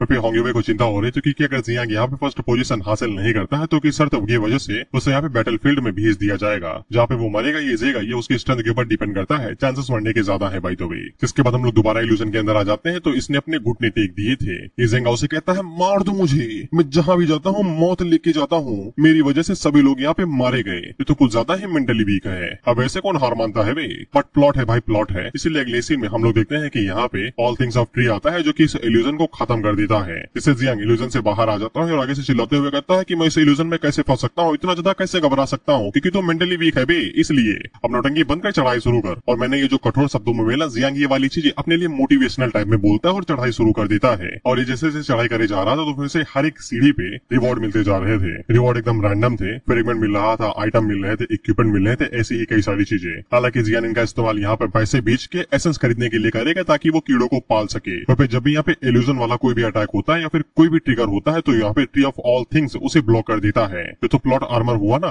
फिर जियांग के पीछे जितने भी लोग थे उन्हें जियांग से ज्यादा उम्मीद नहीं थी, क्योंकि वो पहले सीढ़ी पे रो दिया था तो बाकी सीढ़ी पर तो वो हक भी देगा। जियांग को ये बातें सुनाई दी जाती है और उसके लिए छुरे की तरह थी, इसलिए वो सोचता है कि जलवा दिखाना पड़ेगा। फिर होंगे पे बुढ़ो से कहती है, इस तरीके से मुझे लगता है कि यहाँ पे हमारा छोटा भाई अपने लिए 10th स्पॉट को भी होल्ड कर पाएगा। जिस हिसाब से वो चल रहा है ऐसा लगता है कि वो सीधा 11वें या फिर 12वें नंबर पे ही मिलेगा। लेकिन तभी जियांग आगे से जलवा दिखाता है और ये सीढ़ी एकदम मन मौजे तरीके से पास कर रहा था, सीढ़ी बजाते हुए। इस पर इन लोगों की चीखें निकल जाती है कि अभी ये जो आगे दे रहा था अब अचानक से ये गाना बजाते हुए क्यों जा रहा है। पर पिवलू और हान क्यू के बगल से भी निकलता है और वो इन्हें शुक्रिया कह के जाता है, जिसपे ये फिदा हो जाती है, कुछ तो काम करो भाई, कि सिर्फ लौंडे के पीछे ही भागती फिरोगी, कुछ तो काम धंधा करो। फिर होंगे को यकीन ही नहीं होता, वो आगे से कहती है कि यहाँ का सिस्टम हैंग हो गया, मैं बता रही हूँ ऐसा हो ही नहीं सकता कि ये साला सीढ़ी बजाते हुए सीढ़ियां चढ़ने लगे, वो भी बिना प्रेशर के। जिसपे बुढ़ो भी आगे से ये कहते हैं मैंने भी ये चीज कभी भी नहीं देखी। इसके बाद हम लोग जियांग को देखते हैं जो कि दो लोगों के बगल से निकलता है, तो वो दोनों आगे से कहते हैं कि ये पक्का हरामी डीमन मानुस ही है ना, या फिर मैं इल्यूजन में फंस चुका हूँ, ये हमसे आगे कैसे जा सकता है। फिर जियांग की नजर 3 की तिकड़ी पे पड़ जाती है जो कि यहाँ पे 299 सीढ़ी पे थे और इस पैलेस पे शायद से 1007 सीढ़ी के आसपास है, जहाँ तक मुझे याद है पढ़ के आया हूँ भाई। बुढ़ो आगे से कहते हैं कि 300 सीढ़ी के बाद में इनकी अग्नि परीक्षा शुरू होगी और वो अग्नि परीक्षा यहाँ पे टॉप 3 जीनियस भी पार नहीं कर पाते हैं, उनके लिए भी ये कठिन होता है। इसमें होंगे आगे से कहते हैं कि पता नहीं ये लोग कितना आगे तक जा पाएंगे, मैं बस यही देखना चाहती हूँ। इसके बाद ये तीनों जब पीछे मुड़ के देखते हैं तो फिर इनकी नजर जियांग के ऊपर पड़ती है और वो संग आगे से कहता है कि तुमने मुझे निराश नहीं किया। इसके बाद जब वो यहाँ पे अपनी पावर को रिलीज करता है तो फिर जियांग को महसूस होता है कि इसके पास भी यहाँ पे शायद डिवाइन लेवल का टैलेंट है जिसको इसने अभी तक छुपा के रखा था, क्योंकि इसकी स्ट्रेंथ पहले से और भी ज्यादा बढ़ गई है। इसके बाद हम लोग वो संग को देखते हैं जिसको जंजीरों ने लपेटा हुआ था, लेकिन वो उनको तोड़ते हुए 320 सीढ़ी के ऊपर कदम रख लेता है, जिससे वहाँ पे पर्पल कलर का ऑरा निकलता है, लेकिन वो संग उसे अब्सॉर्ब कर लेता है। इस पर ये दोनों हैरान हो जाते हैं और ये लोग बहुत ज्यादा हैरान थे कि यहाँ पे वो संग ने 320 सीढ़ी को इतनी जल्दी ही रीच कर लिया बिना किसी दिक्कत के। फिर वो संग पीछे मुड़कर यहाँ पे खासकर जियांग से कहता है कि 320 सीढ़ी को यहाँ पे सबसे ज्यादा कठिन माना जाता है, इसलिए अगर तुम अभी तक पूरी तरीके से तैयार नहीं हो तो फिर तुम्हें पीछे रह जाना चाहिए, क्योंकि इसके लिए सोल स्ट्रेंथ भी काफी ज्यादा जरूरी होती है। और वो जियांग से कहता है कि उसने अभी तक यहाँ पे ब्रेक थ्रू भी नहीं किया है, इसलिए वो चाहे तो वापस लौट सकता है और उसकी फाउंडेशन में भी कमी है, वो यहाँ पे दोबारा आ सकता है जब वो ब्रेक थ्रू कर ले। लेकिन अगले ही पल हम लोग देखते हैं कि जियांग बड़े आराम से 320 सीढ़ी के ऊपर चढ़ जाता है एकदम नॉर्मल तरीके से, जिसपे सभी की आंखें बड़ी हो जाती हैं। और वहीं पे जियांग वो संग से कहता है भाई मजाक न करो,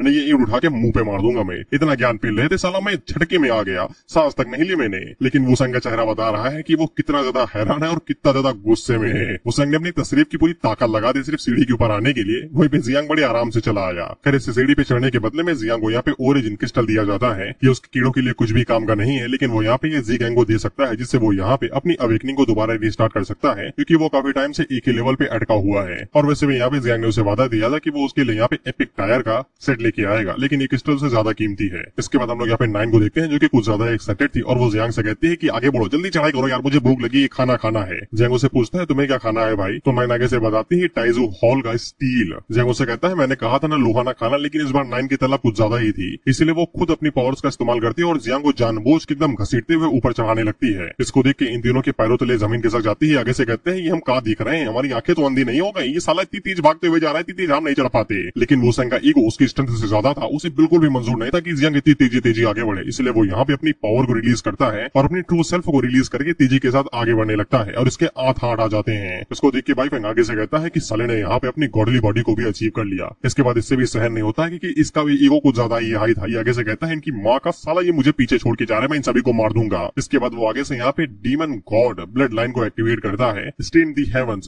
उसके बाद वो भी तेजी के साथ आगे बढ़ने लगता है। वहाँ पे जिनको हम लोगों ने पहले देखा था, जिनकी मुलाकात जियांग से हुई थी, जो कि कह रहे थे कि हम इल्यूजन में तो नहीं है ना, ये भी यहाँ तक आ गए थे और ये दिन ही इन तीनों को देख के हैरान हो गए थे। आगे से कहते हैं ये कैसे जानवर पाल रखे हैं भाई हम लोगों ने, साला छोटी छोटी बातों पे गुस्सा आ जाते हैं। और वो दोनों यहाँ पे टांगिन से कहते हैं कि कह दो कि तुम इनकी तरह नहीं हो, हम तुम्हें बीवी की तरह देखते हैं, प्लीज कह दो, पता चले किसी दिन खाने में नमक कम रहे हो तुम मेरा सर फोड़ दो। इस पे टांगिन पीछे मुड़ के कहती भी है कि वो एक असैसिन है, वो उनके साथ कैसे खुद को कंपेयर कर सकती है। इसमें ये दोनों को बहुत ज्यादा खुशी होती है। आगे से कहते हैं हमें पता था कि तुम अच्छी दिल की हो। लेकिन हम लोग टांगिन को देखते हैं जो कि अपने आप को सांप में बदल लेती है और ये भी फुर्ती के साथ आगे बढ़ने लगते हैं एकदम तेजी से। इस पे ये दोनों एक दूसरे को गले लगा लेते हैं, कहते हैं भाई तू धोखा न दे दियो, नहीं तो मैं जहर खा लूंगा। इस पे दूसरा वाला भाई आगे से कहता है नहीं दूंगा यार, इस काली दुनिया में सिर्फ हम ही एक दूसरे का सहारा है। हम लोग होंगे हुए को देखते हैं जो कि यहाँ पे जियांग की परफॉर्मेंस को देख के काफी ज्यादा एक्साइटेड हो गए थे, क्योंकि जियांग ने यहाँ पे कई सारे जीनियस को मजबूत कर दिया है अपनी पावर दिखाने के लिए, ताकि वो उसके साथ कम्पीट कर सके। इस पे बूढ़ों को काफी ज्यादा गर्व हो रहा था। फिर पे होंगे आगे से कहती है कि पलक झपकते ही जियांग तो यहाँ पे एकदम हॉल पे ही पहुंच गया बिना किसी दिक्कत के। हम लोग जियांग को देखते हैं और वो जैसे यहाँ पे टॉप पे पहुंचा ही था कि उससे पहले ही वो यहाँ पे एक स्टील पिलर की तरफ जाता है और उसे किडनैप कर लेता है। होंगे जियांग की तरफ देखते हैं तो जियांग यहाँ पे अपने सही सारे बच्चों को रिलीज करता है और उसे एक झटके के अंदर यहाँ पे उस पिलर या फिर मूवमेंट को चारों तरफ से घेर लेते हैं। ये स्टील का ही बना है। वहाँ पे होंगे को कुछ भी समझ में नहीं आ रहा था कि जियांग ने यहाँ पे 9 मियास्मा विंग्स को क्यों रिलीज किया और वो सभी यहाँ पे टाइजो स्टील के आसपास क्यों मंडरा रहे हैं। पर ऐसा माना जाता है कि ये टाइजो स्टील काफी ज्यादा मिस्टीरियस है और कई सारे ड्रीमर यानी कि चढ़ने वाले यहाँ पे इसके पास लाइटमेंट के लिए आते हैं, यानी कि ज्ञान और बुद्धि के लिए। लेकिन पलक झपकते ही वो स्टील यहाँ से गायब हो जाता है। बिहार तो बदनाम है, असली चोर तो ये लोग हैं। साला चुटकियों में पिलर ही गायब कर दिया, वो भी रातों रात नहीं दिन दहाड़े। ताकि बूढ़ो भी हैरान हो जाते हैं। वो मन के अंदर सोचता है इसने पूरा स्टील ही एब्जॉर्ब कर लिया, ये इसके साथ करेगा क्या। इसके बाद हम लोग वोसांग को देखते हैं और वो जैसे ही देखता है कि जियांग पहले ही हॉल के पास पहुंच चुका है तो वो आगे से गिव अप कर देता है, ये कहते हुए कि जब हम दोनों यहाँ पे ग्रैंड या प्रोडिजी रैंकिंग के अंदर भिड़ेंगे तो फिर मैं अपनी पूरी जान लगा दूंगा, यानी कि इसके बाद एक और कंपटीशन होगा। कितने होंगे भाई। खैर बॉयफ्रेंड आगे से कहता है वोसांग ने यहाँ पे गिव अप कर दिया है तो फिर हम भी लोग गिव अप करते हैं। जिस पे टांगिन आगे से कहती है कि हमारी जान निकल चुकी है भाई, अगर हम लोग और ज्यादा आगे बढ़ेंगे तो इससे हमारे एसेंस को और ज्यादा नुकसान होगा। फिर ये दोनों खुश थी कि जियांग आगे से काफी ज्यादा पावरफुल हो चुका है और उसने यहाँ पे मिशन को कंप्लीट कर लिया है। इसके बाद हमें रैंकिंग बताई जाती है, लेकिन रैंकिंग हमें पता है तो जानने के बारे में जरूरत नहीं। हालांकि बड़ो आगे से कहते हैं कि बिना जियांग के वो लोग भी इतना ज्यादा दूर न जा पाते, जियांग की वजह से ही वो लोग मोटिवेट हुए और आगे बढ़ते रहे। इस पे होंगे आगे से कहती है कि ये वाली जनरेशन हमारी वाली जनरेशन से कई गुना ज्यादा स्ट्रॉन्ग है। लेकिन वो जियांग की तरफ देखते हुए कहती है कि हर कोई बाहर जा चुका है, लेकिन ये अभी तक वहाँ पे ही क्यों रुका हुआ है, एकदम खड़ा सा है। तो फिर हम लोग अंदर का सीन देखते हैं और हम लोग 9 को देखते हैं और ये पिलर के साथ चिपकी गई थी, मतलब चिपकी गई थी, सीटी बजाते हुए चिपकी हुई थी, छोड़ नहीं रही थी उसे। वहीं पे इसका लेवल धड़ाके से बढ़ रहा था, 22 से सीधा 25, 25 से सीधा 27। वहीं पे 9 तो पहले इसे खाना चाहती थी, लेकिन अब वो इसको साथ ही ले आई है और इसको हमेशा घोंसले में ही रखेगी। वहीं पे ये पिलर यहाँ पे सच में काफी ज्यादा कमाल का था। यहाँ पे 9 के साथ साथ जो भी छोटे मोटे इंस्टर थे उनकी भी वैल्यू को बढ़ा रहा था, उनकी भी यहाँ पे लेवल बढ़ रही थी। इससे जियांग को समझ में आ जाता है कि ये स्टील पिलर यहाँ पे 9 मियास्मा विंग के साथ कनेक्टेड है। इसके बाद में टाइजो स्टील के बारे में बताया जाता है जो कि ओरिजिनेटेड अबायस के अंदर ही बना था, जो कि अबायस की एकदम गहराई वाली जगह पे बना था। वहीं का ये आर्टिफैक्ट है और इसको यहाँ पे अबायस का कोर भी समझा जा सकता है, जो कि एक एसेंस है, क्योंकि ये टाइजो स्टील पिलर यहाँ पे अबायस से आया है। वहीं पे 9 अबायस की रूलर है, इसलिए दोनों के बीच में काफी अच्छा कॉन्टैक्ट और कनेक्शन बन चुका है। उसी टाइम पे जियांग के पास नोटिफिकेशन आता है और उसे बताया जाता है कि उसे टाइजो रियलम का मास्टर मान लिया गया है, अब वो बिना किसी दिक्कत के यहाँ पे आ जा सकता है। जियांग आगे से कहता है ये बड़ी अच्छी बात कही आपने, पर वो भी यहाँ पे हॉल को एक्सप्लोर नहीं कर सकता है, नहीं तो लोगों को शक हो जाएगा, साले पहले ही हो चुका है, हो गया जाएगा। इसीलिए वो बिना किसी देरी के हॉल से बाहर आ जाता है, लेकिन रास्ते के बीच में बुढ़ऊ उसे पकड़ लेते हैं। ये कहते हैं कहाँ चले भाई साहब, तुम हमारे साथ चलोगे हगने, चलो हमारे साथ। और वो उसको रास्ते के बीच में ही किडनैप कर लेते हैं। वहीं पे इन लोगों को खुशी हो रही थी। आगे से कहते हैं अच्छा किया साले को ले जाते हुए यहाँ से, साले की पीठ पे 2 गुद्दे मारना मेरी तरफ से। साला जब से आया तब से हम जीनियस को यहाँ पे छठी का दूध याद दिला दिया है। इसके बाद हम लोग बुढ़ो को देखते हैं जो कि यहाँ पे जियांग से कहते हैं कि जिया के अंदर 3 इनविजिबल फिगर्स हैं, जिनमें से पहले एक हम लोग देख चुके हैं, वोसांग का बुढ़ा दादाजी, जुआन जी। बाकी 2 के बारे में आगे बताऊंगा। और इन दोनों में से एक ड्रीमर है जो कि यहाँ पे उस स्टील का इस्तेमाल सिर्फ लाइटमेंट यानी कि बुद्धि पाने के लिए ही करती है, लेकिन जियांग ने यहाँ पे अपने 9 मियास्मा विंग्स का इस्तेमाल करके पूरा का पूरा पिलर ही निकाल लिया। वो तुमने कैसे किया ये बताओ। फिर जियांग की बुद्धि उसे बताती है कि इन्हें 9 मियास्मा के बारे में पता चल चुका है, ये पक्का मुझे मारने के लिए ही आए होंगे। इस पे बड़ों से कहते हैं घूर क्या रहे हो यार, साला तुम्हें क्या लगता है कि तुम यहाँ पे 9 मियास्मा को पॉइजन के अंदर बदल के हर किसी को बेवकूफ बना दोगे क्या। हर कोई नशा नहीं करता है मेरी तरह, मैं अपनी नशीली आंखों से झूठ पकड़ लेता हूँ। वहीं पे होंगे जियांग का मजाक उड़ाई जा रही थी। ये कहते हैं कितना भोला है ये, सीधी सी शकल ना बनाओ, क्यूट लगते हो। इससे जियांग को समझ में आ जाता है कि ये उसे मारेंगे नहीं, बस उसकी गुद्दी लाल करेंगे। इसके बाद जियांग इन्हें बता देता है कि टाइजो स्टील और 9 मियास्मा का एक दूसरे के साथ काफी अच्छा खासा कनेक्शन है, वो दोनों ही अबायस से आए हैं और उनका सेमी ओरिजिन है। या फिर तुम ये भी कह सकते हो कि वो स्टील यहाँ पे 9 मियास्मा का ही है जो उसे वो अपने साथ लेके चली गई। वो लोग आगे से कहते हैं ठीक है, लेकिन क्या तुम्हें ये पता है कि तुम जिस चीज का इस्तेमाल कर रहे हो वो पूरे जिया के अंदर पूरी तरीके से टाबू एकदम बैन है। अब तुम्हारे पास यहाँ पे 2 ऑप्शन बचते हैं, या तो जियांग हमेशा के लिए यहीं पे ही रुक जाए और हमेशा एक एग्जाइल यानी कि भगोड़े की तरह यहीं पे ही जिए और अपना जीवन यापन करे जैसे वो करना चाहे। दूसरा ऑप्शन ये बचता सोचता है कि जियांग यहाँ पे बुढ़ो के साथ वापस जाए और अपने सर्वाइवल के लिए कई सारे लोगों के साथ लड़ाई करे जो उसे मरा हुआ देखना चाहते हैं। यहाँ तक कि उसका सामना जनरल और 3 इनविंसिबल लोगों से भी हो सकता है जिनके बारे में बुढ़ो ने अभी बताया। इससे जियांग को समझ में आ जाता है कि बुढ़े ने उसकी मदद ही की है यहाँ पे ले आके, लेकिन क्यों, वो दोनों तो बस एक ही बार मिले हैं ना। वो भी होंगी जियांग से कहती है कि सोच क्या रहे हो भाई, सवाल पूछा गया है, जवाब दो जल्दी से। तो जियांग आगे से एकदम अच्छे बच्चे की तरह जवाब देता है कि उसके पास भले यहाँ पे टैबू है, लेकिन उसने अभी तक यहाँ पे सिर्फ बुरे लोगों को मारा है, उसने कुछ भी यहाँ पे गलत नहीं किया है। जब उसने यहाँ पे कुछ भी गलत नहीं किया है तो फिर उसे भागने की जरूरत ही क्या है। जिसपे बूढ़ो आगे से खुश हो जाते हैं क्योंकि इन्हें जियांग से यही उम्मीद थी कि वो सही फैसला ही चूज करेगा, भागने की सिवा पे सामना करेगा। यहाँ तक कि वो ये भी कहते हैं कि जी गैंग भी तुम्हारे जितना अच्छा नहीं था तुम्हारे टाइम पे। इसमें जियांग बूढ़ो से पूछता है कि ये जी गैंग कहाँ से आ गए भाई। तो इसपे होंग यूबे आगे से बताती है कि अब से मैं तुम्हारी junior sister, sorry senior sister, और जी गैंग तुम्हारा जूनियर ब्रदर, बिग ब्रदर हुआ, क्योंकि हम दोनों ही यहाँ पे फर्स्ट एंड सेकंड डिसाइपल हैं बूढ़ो के। इसके बाद में जी गैंग की एक और कहानी पता चलती है कि शादी तुड़वाने के बाद में उसे यहाँ पे कैंप से बाहर भिजवा दिया गया था। हालांकि बूढ़ो उसकी मदद करना चाहते थे, लेकिन जी गैंग ने आगे से मना कर दिया क्योंकि वो बूढ़ो को यहाँ पे खींचना नहीं चाहता था। इसलिए जी गैंग को यहाँ पे सिटी छोड़ के जाना पड़ा और उसे सिटी के अंदर दोबारा कभी घुसने भी नहीं दिया, सिर्फ सौ फैमिली की वजह से। बूढ़ो यहाँ पे जियांग से कहते हैं कि तुम्हें चिंता की बिल्कुल भी चिंता नहीं करनी है, कोई फर्क नहीं पड़ता है कि वो लोग कितने पावरफुल और उनके पास कितने जनरल्स हैं। जब तक तुम्हारी कर्म इच्छा एकदम साफ है तो फिर तुम्हें किसी से भी डरने की जरूरत नहीं है। और मास्टर और डिसिपल होने के नाते हम एक साथ ही वहाँ पे जाएंगे और मैं तुम्हारे लिए रास्ता बनाऊंगा। अगर हमारे बीच में कोई भी आएगा तो मैं उसके हाथों को काट दूंगा। इस पे जियांग को समझ में आ जाता है कि बुड्ढा ही है उसका असली मास्टर, इसलिए वो तुरंत घुटने टेक के यहाँ पे उसे सलामी ठोकता है, मालिक बचा लेना। इसके बाद हम लोग देखते हैं एकदम गंभीर मीटिंग को, जहाँ पे इस बारे में डिसाइड होगा कि जियांग के टुकड़े टुकड़े करके उसे कीड़ों को खिला देना है या फिर उसे जिंदा रखना है। हमें यहाँ पे कई सारी फैमिलीज के नाम बताएंगे और ये सब यहाँ पे डिसाइड करेंगे क्या होगा क्या नहीं होगा। अब तुम बस इतना जान लो, यहाँ पे लू और मू हानक्यू की फैमिली ही यहाँ पे जियांग को सपोर्ट करती है, बाकी सभी लोग यही चाहते हैं कि जियांग की गर्दनें उड़ा दी जाए। वहीं पे जब मू हानक्यू और लू की फैमिली थोड़ा सा फोर्स करते हैं उन्हें कि हम तुम्हारे साथ कोई भी रिश्ता विस्ता नहीं करेंगे, तो जैसे ही पकड़ यहाँ पे ढीली होने वाली थी कि जियांग को छोड़ देते हैं, इतना भी बुरा बच्चा नहीं है। लेकिन उसी टाइम पे यहाँ पे जेन गाओ आ जाता है जो कि आगे से चीखते हुए कहता है कि जियांग चेन वो यहीं पे ही मरेगा, अगर कोई भी इसके बीच में दखल देने की कोशिश करेगा तो फिर सबसे पहले उसे मुझसे होके गुजरना पड़ेगा। हम लोगों ने डुआन को पहले भी देखा था, तो डुआन उससे कहता है कि धीरज रखो यार, और फिर डुआन अपने कदम पीछे ले लेता है और वो बूढ़ो से कहता है बूढ़ो अब तुम राम भरोसे, हम तुम्हारी मदद नहीं कर सकी, गर्मा गर्मी का माहौल में बीच में पिस के यहाँ पे चक्की आटा नहीं बनना चाहता। इसके बाद हम लोग जी गैंग की गैंग को देखते हैं और ये भी उसी जगह पे आ चुके थे जहाँ को हमने पहले भी देखा था। अब यहाँ पे ये जियांग जेन के वापस आने का इंतजार कर रहे थे और ये लोग पूरी तैयारी के साथ आए थे क्योंकि यहाँ पे जेन गाओ भी अपनी आर्मी लेके आने वाला है ना जियांग के ऊपर हमला करने के लिए, तो ये लोग यहाँ पे उसे प्रोटेक्ट करने के लिए आए हुए थे। ये एकदम तैयार थे कि जान भी दे देंगे जियांग के लिए, साले 2 ही दिन हुए मिले हुए उससे, काहे जान दे रहे हो फालतू में, but they don't care, Tang जिनको कुछ भी नहीं होना चाहिए, बस इतना याद रखना तुम लोग। इसके बाद हम लोग देखते हैं कि बड़ो सभी लोगों को वापस लेके आ जाते हैं, तो फिर हम लोग जेंगाओ को देखते हैं जो कि अपने लोगों से कहता है टारगेट आ गया, हमें निशाना लगाओ यार, तुम्हें किस लिए पाला है मैंने। तो फिर ये सभी अपने पास एक क्रॉस बो निकालते हैं। वैसे ये गॉडली क्रॉस बो था, इसका निशाना कभी भी नहीं चूकता,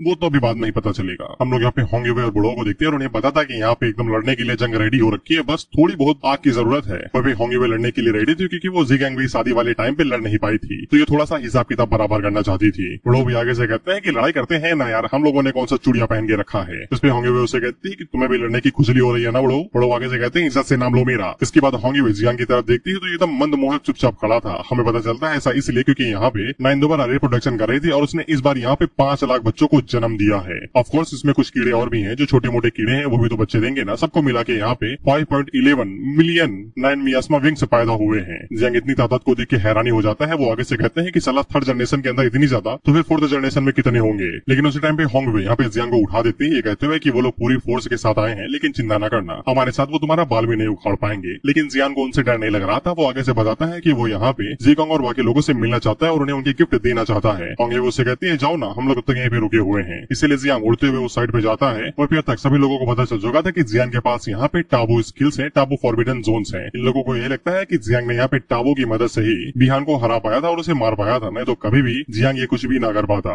तभी मुहान क्यों और ल्यू को जियांग की चिंता हो रही थी, लेकिन ये दोनों कुछ भी नहीं कर सकती हैं सिवाय दूर से खड़े होकर देखने के। इधर हम लोग जियांग को देखते हैं जो कि यहाँ पे इन लोगों के पास आता है और तुमने देखा कि घर वाले पहले आते हैं मदद करने के लिए, इसीलिए परिवार सबसे पहले है। जियांग के पास जो यहाँ पे एपिक क्रिस्टल था वो यहाँ पे जीगोंग को दे देता है, ये कहते हुए इसकी मदद से तुम ब्रेक थ्रू कर पाओगे। फिर जीगोंग भी क्रिस्टल को देख के काफी ज्यादा हैरान हो गया था क्योंकि वो इसकी मदद से यहाँ पे ब्रेक थ्रू कर पाएगा। इसके बाद वहाँ पे टैंग जिन के लिए एक स्कार्फ निकालता है, फिर डुआन फेंग के लिए वो यहाँ पे एक धनुष निकालता है, फिर बुलैंग के लिए वो यहाँ पे एक गोल्ड डैगर निकालता है और यून साओ के लिए यहाँ पे प्लेटिनम गोल्ड सेट वो भी बिकनी निकालता है। अबे उसको पहनी की कहाँ पे, वो ये सोचो तुम अंदर। इसके बाद हम लोग जंगाओ को देखते हैं जो कि तैयार था भाई धनुषबाणी करने के लिए। महाभारत यहीं पे ही शुरू होती है, उससे पहले ही डुआन आगे से कहता है रुक जाओ यार, वो कम से कम सबसे ज्यादा जीनियस है, इस लड़ाई के चक्कर में अगर वो चपेट में आ गए तो फिर मैं भारी ज्यादा नुकसान होगा, इसलिए सबसे पहले हमको बड़ों से बात कर लेने दो। जिसपे जीगोंग आगे से कहता है कि ठीक है, अगर बड़ो यहाँ पे किसी का फायदा नहीं देखता है तो फिर सबसे पहले मैं उसे ही मारूंगा। इसलिए डुआन आगे बढ़ता है और वो बड़ों से रिक्वेस्ट करता है कि जियांग को यहाँ पे दे दिया जाए, उसे सेक्रीफाइस करना ज्यादा बेहतर रहेगा, क्योंकि अगर ये लोग आपस में लड़ते हैं तो फिर इन्हें बहुत ज्यादा नुकसान होगा और कई सारे लोग मारे जाएंगे। लेकिन हम लोग बड़ों को देखते हैं जो कि आगे से साफ कर देते हैं, मुझे जिंदगी में कभी पछतावा नहीं हुआ तो आज भी नहीं होगा, और ये भी जान लो कि मैं यहाँ पे कम से कम 150 जीनियस लेके आया हूँ, जिनको मैं यहाँ पे फॉरबिडन जोन लेके गया था, और साथ ही मैं उनको यहाँ पे टाइजू हॉल का सैर भी करवा के लाया हूँ। अभी जो टाइजू हॉल की सैर थी, इससे यहाँ पे कई सारे रिवॉर्ड और रिसोर्स भी मिले थे उन सभी जीनियस को। तो जो उन जीनियस की फैमिली थी वो सभी यहाँ पे कर्जे में आ जाते हैं बुढ़ो के, क्योंकि बुढ़ो ने यहाँ पे जो कारनामा उनकी फैमिली के लिए किया है आज तक किसी ने नहीं किया था, और अगर वो लोग यहाँ पे ऐसे ही यहाँ पे बुढ़ो के खिलाफ जाएंगे तो वो खुद की ही नजरों में बेइज्जत हो जाएंगे। मानवा का लॉजिक है, कुछ भी नहीं कर सकते, इसलिए आधे से ज्यादा अब यहाँ पे बुढ़ो का सपोर्ट करने लगे थे कि जियांग को ना ही मारो तो ही ठीक है, बच्चा ही तो है। अतः की डुआन भी उन लोगों से यह कहता है कि तुम लोगों ने देखा कि बुढ़ो ने कितना ज्यादा हम लोगों के लिए कंट्रीब्यूट किया है, हम लोग ऐसे कैसे यहाँ पे किसी के खिलाफ कुछ ऐसा कर सकते हैं। लेकिन हम लोग जेनगाओ को देखते हैं जो कि आगे से यहाँ पे अपनी सॉर्ड एनर्जी को रिलीज करता है और उन लोगों से कहता है, जॉब साला इतना तो साला पार्टी के एमएलए नहीं पलटते हैं, पार्टी जितना तुम लोग पलटी ले रहे हो, कभी इधर कभी उधर। जियांग चन यहाँ पे टाबो रूल्स को ओबे करता है, इसीलिए उसे यहाँ पे लॉ के हिसाब से मारना ही पड़ेगा, और वो बड़ों से कहता है अगर तुम यहाँ पे जियांग को प्रोटेक्ट करोगे तो फिर तुम भी यहाँ पे टाबो के साथ ही माने जाओगे और तुम्हें भी यहाँ पे लॉस का सामना करना पड़ेगा। और वो यहाँ पे जीनियस का फायदा नहीं उठा सकता है इस मैच को गंबल करने के लिए, ताकि वो उनकी मदद से यहाँ पे खुद को और जियांग को बचा सके। फिर जेनगाओ ने जो एबिलिटी यहाँ पे इस्तेमाल की थी तो फिर उसकी सॉर्ड एनर्जी से यहाँ पे एकदम पानी सा आ गया था, बिल्कुल एक समुद्र की तरीके। फिर जितने भी लोग थे उन्हें ये लग रहा था कि अब तो जियांग की कबर खुदे ही भाई उसको यहाँ पे जल समाधि मिलेगी। वो यहाँ पे जियांग से कहते हैं कि तुम मेरे साथ रहोगे, और वो होंगयुए से कहते हैं जाओ और जाके बच्चों को संभालो, उन्हें कुछ भी नहीं होना चाहिए। तो फिर हम लोग जियांग को देखते हैं जो कि यहाँ पे इन लोगों के ऊपर बैरियर लगा देता है, ये कहते हुए कि जब कुछ गलत होगा मेरे साथ तब तुम लोग यहाँ पे एक्शन करना, तब तक चुपचाप उस बैरियर के अंदर ही रहो। इसके बाद हम लोग बूढ़ों को देखते हैं जो कि आगे से अपनी सॉर्ड उठा लेते हैं। तो फिर जियांग उससे कहता है कि तुम अपनी ब्लेड का इस्तेमाल मेरे ऊपर करोगे।